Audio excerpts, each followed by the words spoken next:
First of all, introducing our challenger. Out of the blue corner. He's going to step in and he does. It's all over. Let's bring on the boom. This is Eternal MMA.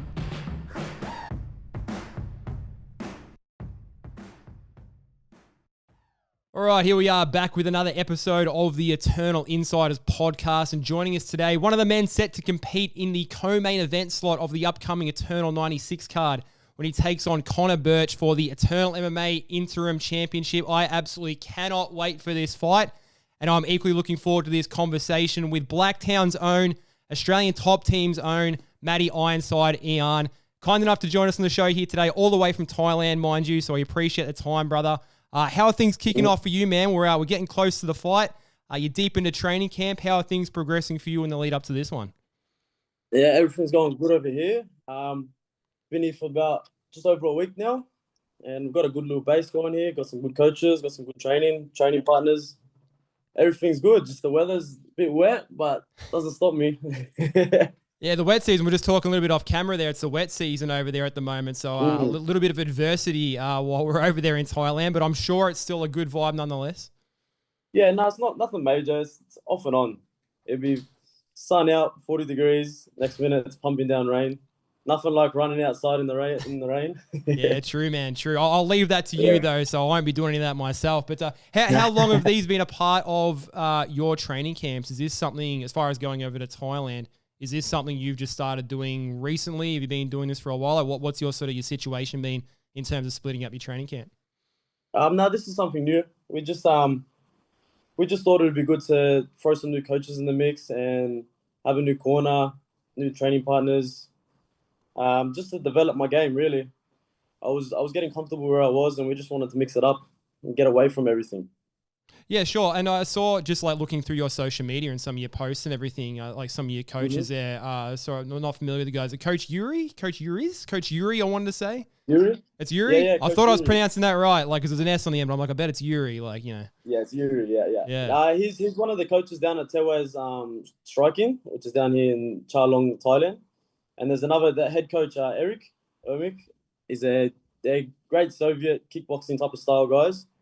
And there's a lot of good boys down there, lots of Russians, there's lots of Daggies, there's hell yeah, high level fighters there, plenty of high level kickboxers, very good bodies to get working. So it's been good down there. Yeah, Thailand's the place to be if you want to mix it up with a variety of people from all over the world. Hey, because I think I saw like you were doing like bits at like Tiger Muay Thai as well. Yeah. Pads down at Tiger we've done. Yeah, and you were sort of splitting it up. You're at another gym or something, like doing a bit of strength and conditioning and everything as well. Mm-hmm.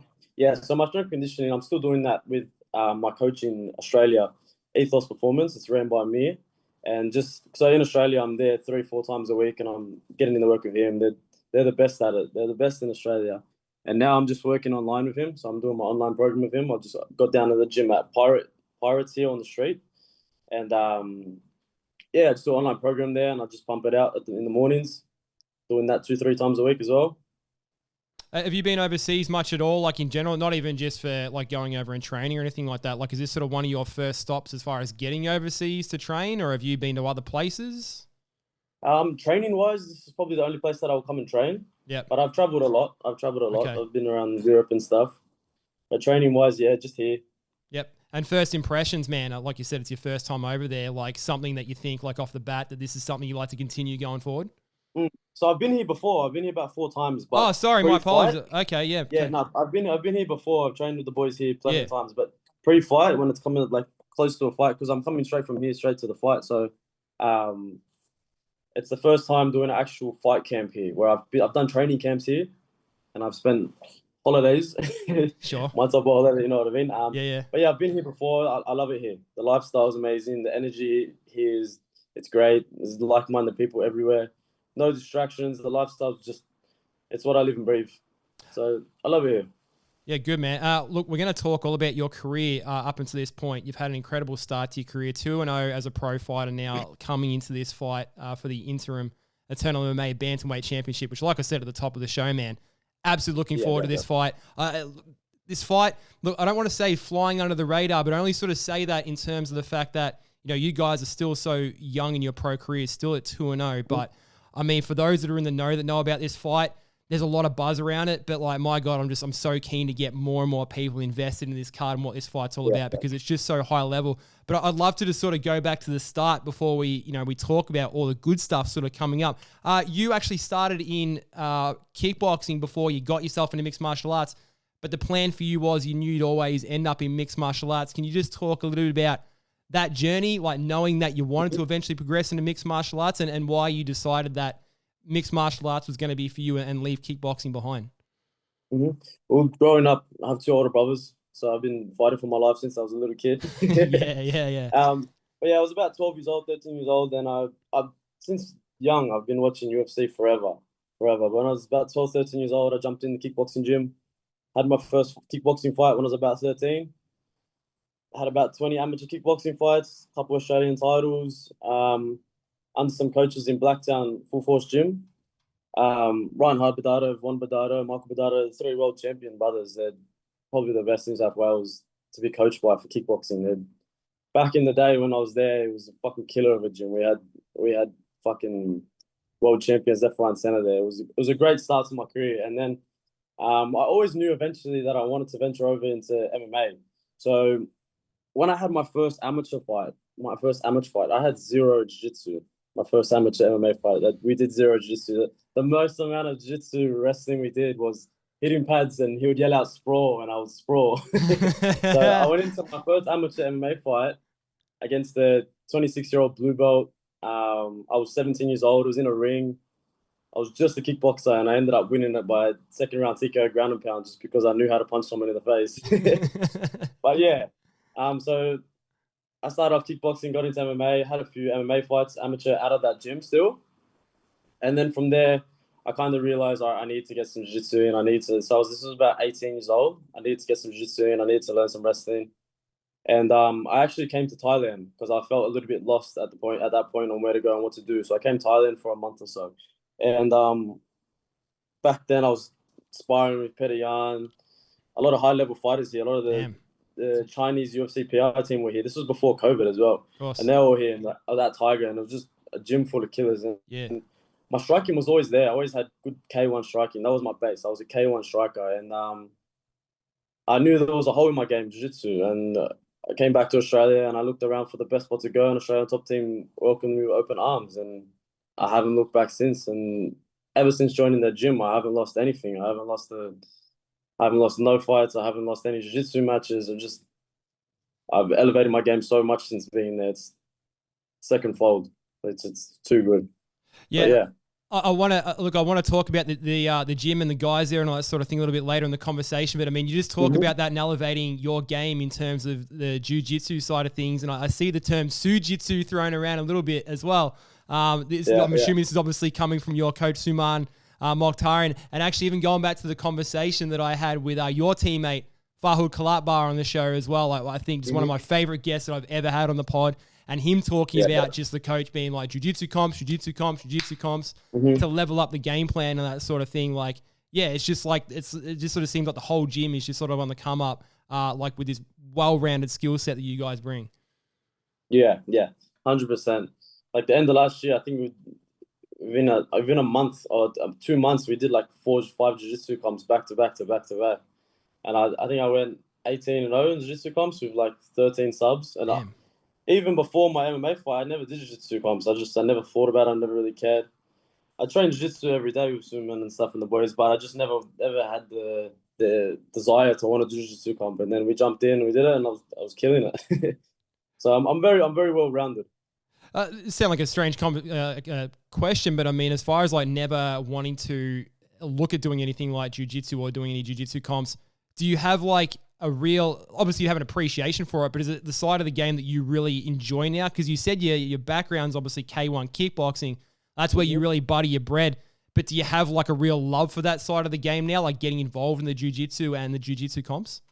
Yeah, I do, because I know how important it is to mix it up. I know how it is to have levels, and I'd never wanted to have holes in my game, but I just want to be the complete fighter. So I knew I had to, even before the jiu-jitsu comps, I was always working. As soon as I joined the Australian top team, I was doing jiu-jitsu, wrestling with the boys every day. But it was never really a desire until recently, where I'm like, all right, now that I'm getting to another level, I need to make sure that my game is there. And I'm the type of person who I learn fast and I adapt really well. So I'm an athlete, if anything. You know what I mean? Before a fight, I think I'm an athlete, and I study things. I learn nonstop. I'm a sponge. Even though I've been doing this for over 10 years, I'm a sponge nonstop. I want to learn more. I want to elevate my game nonstop. So yeah, I could say I enjoy it. I enjoy it now. Yeah, you talk about being an athlete. I mean, you go back even further. Look, everyone starts somewhere. Like, no one starts as usually a child in mixed martial arts or anything like that as a 4-year-old. But you actually got your start in soccer, like way back in the day. Like, that was your first sport. Yeah. Yeah. So my background is Argentinian. Yeah. As you know, Lionel Messi. Yes. Your favorite athlete. I started kicking a ball around when I was 3-4 years old, and I played from 3 or 4 to about 12 years old. And then I tried doing both, and it wasn't working. So I flicked soccer, and then I started punching people in the face. Fair play, man. I mean, did you ever, like, as far as, you know, before you got into martial arts and that sort of thing and the enjoyment you got out of soccer, was there anything like, I mean, all kids have kind of got an idea of what they want to do, but was it something that you considered like, man, I'd love to make a run at soccer as a sport long term when I get older? Yeah, I did. I was always an athletic kid. I did every sport, really. Yeah. At school, I was playing rugby league. I was playing rugby union. I was playing everything. Throughout even my whole high school, I was playing sport. I'd do cross country, all the athletics. Everything that I could do that was to do with sport. I was always putting myself first into it. So one thing I actually didn't know about you, and look, obviously I've read this information through some of the Eternal MMA articles with some of the feedback you've given on your background, the soccer side of things, and talking about Lionel Messi being one of your favorite athletes. You actually have an Argentinian background. How far back does this go? You want your parents Argentinian, grandparents Argentinian? Like where? Yeah, my dad was born there. Okay, So yeah, right. Yeah, my dad was born in Argentina. Came over when he was about 20 years old. Yeah. So the last name Ian. So people will hear the last name Ian, they think it's not an Argentinian last name. But when my family migrated over to Australia, they actually cut the name short. It was actually Jan Antoine. So it was quite long, and they didn't speak any English, and it was hard to pronounce when they got here. So they cut their names. They changed all their names. So it's legal now. It's legal as Ian. It's Ian now, yeah. Okay, so I keep hearing it also, like people are saying like Matty Iann and all that sort of thing. Can we set the record straight? Ian, like are we overpronouncing that part of the last name? Just Ian? Well, I'm the first Ian really born. Like my family's like the first Ian. So I think it was like Ian. We'll just go with Ian. Okay, all right. I'll start rolling with that. For now. I mean, it sounds a little more exotic when you say Ian. I get that all the time. I'm sorry, brother. I was gonna say I'm sure you get asked about it all the time and that sort of thing. Yeah, and I'm like, hey, I'm not stressed.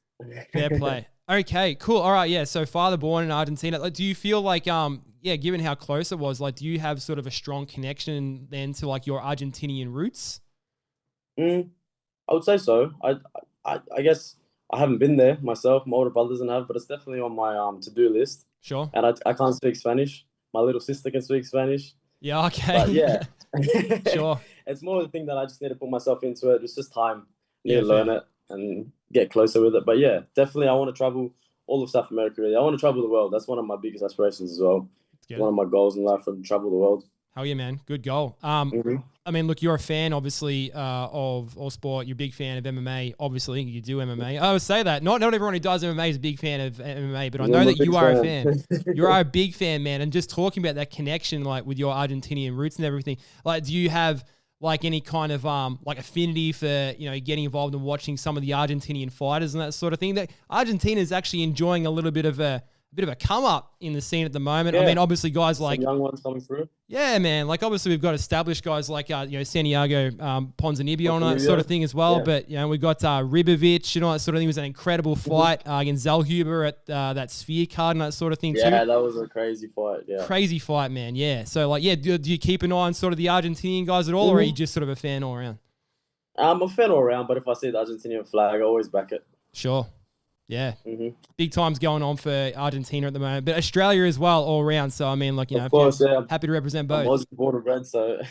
Hell yeah, man. Hell yeah. And, speaking, you talk about going to AT&T, like how was it you actually found your way to Australian top team? Incredible gym, great coaches there, great bunch of guys. What was your journey in terms of actually eventually finding yourself at that gym?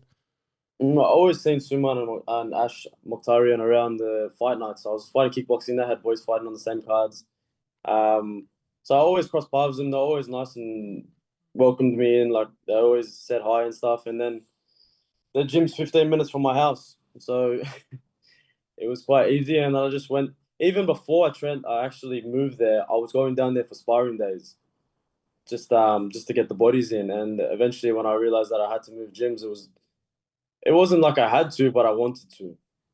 I knew if to take this to the level where I want to get to and where I know I'm going to get to, I had to have the best people around me. And the stats speak for themselves. In Australia, they're pound for pound the number one. So it's where I had to be, and it's where I am.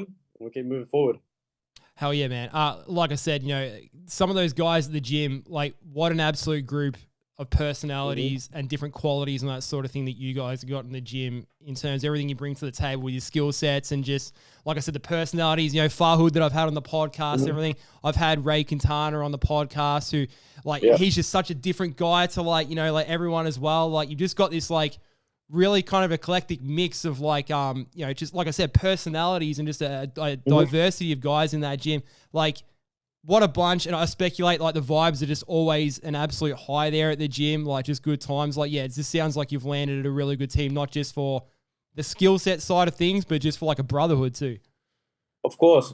And we're all very different. We all bring something to the table. My mindset is very different to Farhood's, but we train well together. We gel well. Everyone on the mats, Raymart, very different to everyone. Hitman, very different to everyone. But we all get along. We all come together, and we all have a passion. And yeah, it's a very good brotherhood, very strong.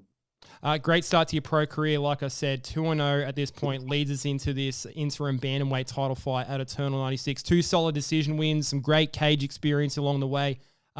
Good way to start your career. How satisfied are you with how things have kicked off so far? I'm satisfied.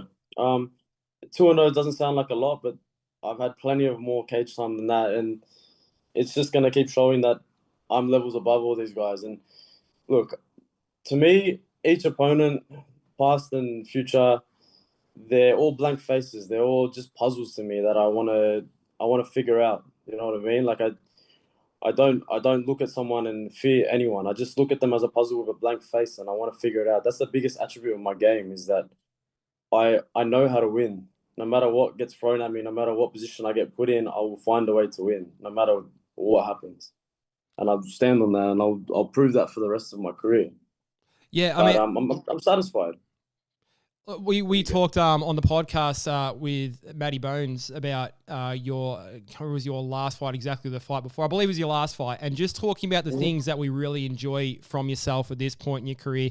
Not just the skill set and everything you bring to the table. I mean, just that dog mentality, crazy kickboxing you have, the well-rounded skill set that you're already sort of bringing to the table, but just everything in terms of the mentality and everything that you kind of bring to the table as well. I love the way that you promote yourself on social media. You've already got such a good understanding of this game from both inside the cage and outside the cage. You're someone that people want to engage with. You're someone that people can feel like they can sort of already connect to. You're very accessible online and all that sort of thing. You've got so many good qualities that already at 2-0 in your career, it's still so early and there's still so much to come from you, and you already kind of really get how things sort of operate. And I think that's why you're going to have a lot of success going forward. And it's a big part of why you put yourself in this position already for a title fight at 2-0 in your career. Am I just remembering, just going back a little bit here, your first 2 opponents, did you fight again? Were both of your opponents, did they both miss weight? Am I remembering this correctly, or am I thinking about someone else entirely? I could be wrong on this. So they said this at the fight, but Gene didn't miss weight. Okay, yeah, that's what I'm confused by, because I went back and watched the fight, and I'm like, oh no, it says that he's on weight here, so I must have. Okay, sure, yeah. Okay. Yeah, I mean, look, and you just go back to that first fight too, man. And I mean, for your first pro fight, I mean, things kicked off in just spectacular fashion, at the weigh-ins. Anyone can go back and look at that on social media, the pushing and the shoving, all the words and that sort of thing being exchanged. But good respect shown in the fight afterwards and that sort of thing as well. I mean, but I mean, as far as how to start off your pro career, I mean, that is wild. What a way to kind of kick it off. What are your sort of memories in terms of going back to that whole weekend? Because it was pretty wild. Looking back to that weekend, look, I'm not the type of person to go start trouble for no reason. I'm pretty straightforward. I'm an open book, and I don't take disrespect lightly. And he had some words to say, and I'm not gonna sit there and let someone disrespect me. So I had to let him know this is who I am, and this is what I'm doing. And I wasn't hot headed. I was chill. I was calm, and he was a little bit yappy, and I was just letting him know, like, you know what I mean. We can do it now if you want. Yeah. It was pretty. Like the cool thing was too though, and even like once the fight was done, and then your expression, you sort of stood up and you're like, you kind of had to look. I don't know exactly what the words were exchanged, and you don't have to share them, but it sort of looked like you're like, hey man, all right, that was the fight. Come here, like it's respect and that sort of thing. I think that's you see that in parts from some people, but it doesn't always end up like that, especially with how kind of heated that exchange was in the weigh-ins and that sort of thing there too. Let's just say a lot happened off camera as well. Okay. Mate, before and after the fight. Did it make it just that bit more satisfying to get that win then in that regard? Or is that not something you think about, or you just think about and that fight as well, I didn't expect him to come out shooting. Sure. He wanted to talk to beef, like talk that talk, and it came out and he was shooting off the bat. Well, it makes me think of those words because, like, and look, I'm impartial to this. Like, obviously, I talk for Eternal MMA. We do these podcasts. I'm invested in all of your guys' careers, but I mean, you see that at the weigh-in, and he's looking at you and saying, you don't understand how fucked you are tomorrow. You got no idea, that sort of thing. So I'm assuming based on those words, come out with the W, you're thinking like, all right, well, things didn't turn out how you kind of wanted to. And I stood on business. I ran at him from the get-go. I let him know we can scrap to the fucking death right now. And he wanted to shoot shots non-stop. He didn't want to stand with me once. But, like, you look at his career now, his last fight, he performed pretty well. He got a knockout win his last fight. Yep. But, I don't know, on the night, he wasn't there for it. It was just all talk. Not everyone's about it. We move on. We move on with our careers. That's what we do. That's it. Was that the fight you actually opened up with that flying knee? That was the first fight, wasn't it? Yeah, that was wild. Because, I mean, you look at that fight, and Ben Vickers, obviously co-promoter for Eternal MMA, Ben Vickers, calls it the second before you actually throw it. Like, you just all of a sudden you get in the stance and Ben Vickers goes flying knee. Like, that was such a freaking cool moment. Like, you were just wearing up and ready to get it. I love that. Shout out, man. It was so cool. I love Ben Vickers. Was there anything in terms of the game plan from you or the coaches like, hey, let's sort of start this way? Or did you just kind of get yourself into the mindset where you're like, fuck it, I just want to throw this right off the bat? Yeah, so there's always a fight inside the fight. We had a game plan. We knew that we're like watching his fights in the past. He likes to put the pressure on, get you against the cage, and that's his strikes go. So we didn't. And if you watch that fight closely, he tried to start a little bit further away from the cage because he likes to take the center and get you against the cage. That's where his strikes work, when you're back against the cage. And I was never going to let myself be in that position. The ref made him step back, and I knew from the get-go I'm going to take the center. And then I just felt a jumping knee and then just fucking let it go. Yeah, what a way to take the center, man. That was entertainment plus there for sure. And speaking of Ben Vickers, I mean, he talked in the aftermath of the win pretty much immediately about like that mindset, that AT&T mindset that you guys get yourself into this mind frame of just, whether it's an hour out from the fight, whether it's a month out from the fight, a year out from the fight or whatever, like initiating this psyche that you have to go in and like fight these guys, and you all kind of bring this same mentality to your fights, almost like a Nate Diaz sort of style. Like, is this a real thing, this AT&T style? Because it's not a fluke. We're seeing it from most of you guys there. There's just something different that you guys bring in terms of your energy and your preparation to your fights. Yeah. Look, it's not full my aura. I'm not that type of guy. It's not my energy. I'm a bit more calculated. I'm not Nate Diaz type of style. Sure. I'm not this smoking joints doing that. I'm a bit of the opposite, to be honest. I'm reading books. I'm fucking working on my mindset, but I stand on business. You know what I mean? I'll always bring it. I don't fake nothing. I keep everything real. I'll let everyone know what it is, and yeah, like I'm not that type of style guy, but yeah. I mean, it's such like a contrast because, I mean, you look at your fighting style inside the cage and there's just so much energy like right there. Like everything from like your stance and you're just up on your toes. You're like a coiled spring, like you're just sort of ready to go. Outside the cage, like calm, we're reading books and that sort of thing. Like it's just such like a yin and yang thing that's working for you so well. It's because my lifestyle is very chaotic. I need a bit of, exactly, yin yang. Sure. I need a bit of calm and chaos. You can't have chaos all the time, otherwise you'll burn out. But it works for you. So in the gym and stuff, you go watch my training videos, I'm fucking giving it 100%. I'm non-stop, fucking every day pumping it out. And when I'm on the outside, I like to have good people. I'm very big on good energy in life. I can read people's energies very well. I can take aura from people, and I only keep my circle small of people that I like to have around me. And if there's any bad energy around and negative energy around me, I'll cut it off because it's so big to me.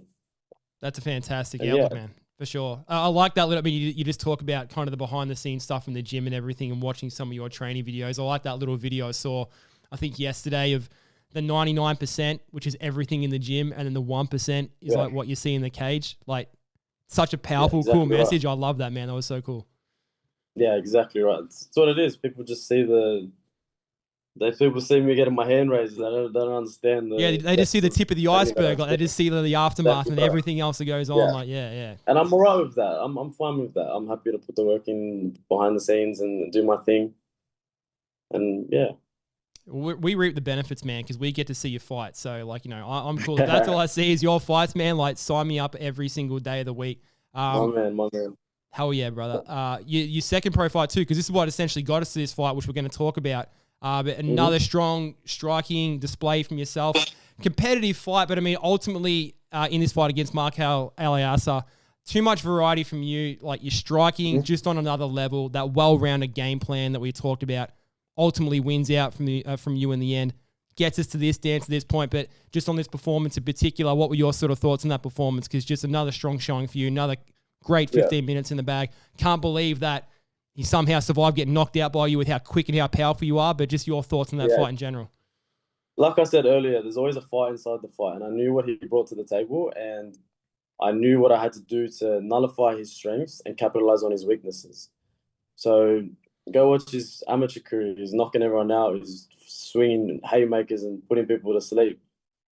I could have done that. You check in the fortune the first round, we were swinging at each other. We were both right hands were whistling past each other's heads. I could have done that for 3 rounds. Yeah. And I got to my corner and Suman looked at me and he's like, pull up. You're better than that. You don't need to sit there and go fight with this guy. You know what I mean? I could have beat him like that. I could have knocked him out in the second round if I just stood my ground and started banging.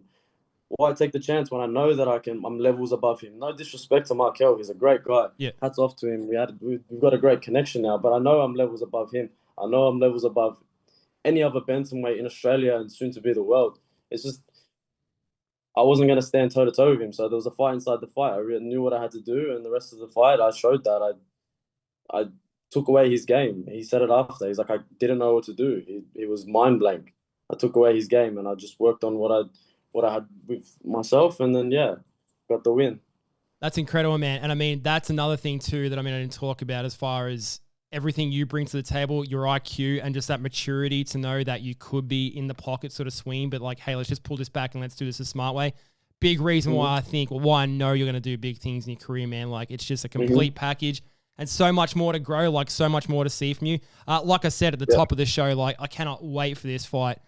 Connor Birch, like this fight just on paper, incredibly high on both of you guys. Like, for fans to be able to sink their teeth in this one, and it's in the co-main event slot, man, like, this is just friggin' everything in terms of like an absolute wet dream for like mixed martial arts fan. Like, I know you guys are on the other end of it, so your mentality is not going to be, let's make this a great fight. But for the fans and everything, like looking at it, like, this is just incredible. Can you take us back to people's main event? It's the people's main event, man. It's a good way to put it. It's the people's main event. Everyone's coming to watch us fight. Nice. Everyone's coming to watch us fight. And like, look, I know what he's bringing to the table. Just like I said about the other opponents. To me, everyone's a blank face. He has a puzzle. He's a puzzle, and I'm gonna figure it out. You know what I mean? That's what I'm doing every day. I study this shit. I watch his stuff. I know what he brings to the table, and I'm gonna nullify his weaknesses, like I said earlier about my past opponents. And I'm just gonna rinse and repeat. It's just another stepping stone in my journey. My destiny is already written. Yeah, I know where I'm gonna go. I know what I'm gonna do. Everyone around me knows. Everyone can feel it. But Connor Birch is gonna be a fun fight, and I'm looking forward to it. I've been looking forward from the get-go. I heard everyone was talking, saying, "Oh, Connor Birch, Matty Iann, Connor Birch, Matty Iann." And when people not doubt me but question me, that brings the best out of me. And I asked Suman. I messaged Suman straight away as soon as I seen the podcast. He was talking about it. I'm like, bro, get me Connor Birch. I don't want anyone else. I don't want to go around Connor Birch. I want Connor Birch. Give me him. That's literally what guys Suman about it. That's literally what I said to him. Yeah, I think it was Matty Bones that did mention that, didn't he? Like, I think from memory, like, I don't remember everything we said on the podcast, but yeah, I think that was something like, oh man, that'd be a sick fight. Yeah. Hell yeah. It'd be a sick fight. And like, I agree. That's why I want to. I don't want to go around him. I don't want to try and fight someone else. And like some people, they pad their fights. They'll go fight in Bali. They'll go fight fucking tuk-tuk driver and then make it to the UFC on a 5-0 record against nobodies. I want to fight the best. I'm gonna beat Connor Birch, and then I'm gonna fight Kuya Ito, and I'm gonna fucking whoever's next bring it, and then I'm gonna make the UFC. Hell yeah, man. So that's the plan. Yeah, obviously, because Kuya Ito, who recently fought in road to the UFC, he is still, as far as I know, he's still the bantamweight champion. This, of course, is for the interim bantamweight championship. You actually mapped out pretty well, like, what your overall plan is in terms of what you want to do on this scene, where you want to be in the UFC. I mean, you look at it right here. It said 5-0, you want to be on the Australian regional scene fighting for Eternal MMA, of course. UFC debut, 11-0 in the UFC. World title, 12-0 in the UFC, world champion. You're pretty well on course already to start this part of your career. Plan is well and truly in the works. Is the long-term game plan remain unchanged? It's still the same, I assume. I've been visualizing this, writing this shit down since I was 15 years old. This is nothing new to me. This is just the life, letting things roll out just the way I planned it. And I believe that's the way life is. If you put enough energy into the right things, like I read a quote today and it said, don't sweat the small stuff. So it's like, no, sweat the small stuff, sorry. It's like people go through life and they're not worried about little things that happen in their life. Whereas me, every little thing that happens in my day-to-day, I don't stress about it, but I pay attention to it. The people that I'm having conversations with, the people who I'm around, I pay attention to every little thing because I want it to play part into my career. You talk about quotes there too, and I'm actually just trying to refine this because there was something, I watched a little video of you online, and I think this is actually in your gym. There's a fun quote on the wall, and you can tell me if this is actually somewhere else, but it says, if it is important to you, you will find a way. If not, you'll find an excuse. Is this something that's actually up in your gym?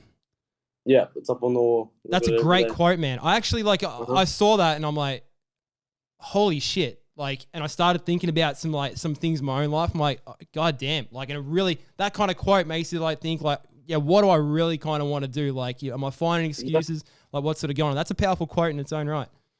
Yeah, 100%. I love it, man. Yeah, so look, in terms of the goal and everything, obviously we come through this fight, you get the job done against Connor Birch, you put the bantamweight title on your face, around your waist, the interim championship. Kuya Ito, that'd be sort of the next plan up, I assume. Yeah, that's what's next. Let's get it, brother. I don't know if you're a prediction man or anything like that for the fight, or if there's any kind of way you visualize yourself getting the fight done, but is there anything in your mind in terms of how you visualize yourself getting your hand raised? I'm sure you think about it. Sure you think about putting the title around your waist. Like what comes to your mind? I won't give too much away, but I'm just gonna say that I'm gonna be ready for the fire. I thrive in the fire. I live in the heat. You know what I mean? I love that scene. I love the fire. So I feel like he's gonna break over the rounds. We're a 5-round war. I get better as time goes on, and he's gonna be praying for a first or second round knock. He's gonna be praying for it. If not, he's gonna break. He's gonna wilt, and I'm gonna finish him late. I love it, brother. I mean, you just mentioned there before as well, like apparently somewhere in this country, somewhere that you apparently have doubters and naysayers and that sort of thing. I got no idea where those chirps and those voices are coming from, man, because everything we've seen from you so far, the absolute goods, brother. Like I said, been absolutely salivating over this fight since we saw it got announced. Connor Birch versus Matty Iann for the interim Eternal MMA Bantamweight Championship. The people's main event for Eternal 96. Going down on June 21st at the Southport Sharks. Make sure you get your tickets at eternalmma.com. If not, of course, going to be live and exclusive on UFC Fight Pass.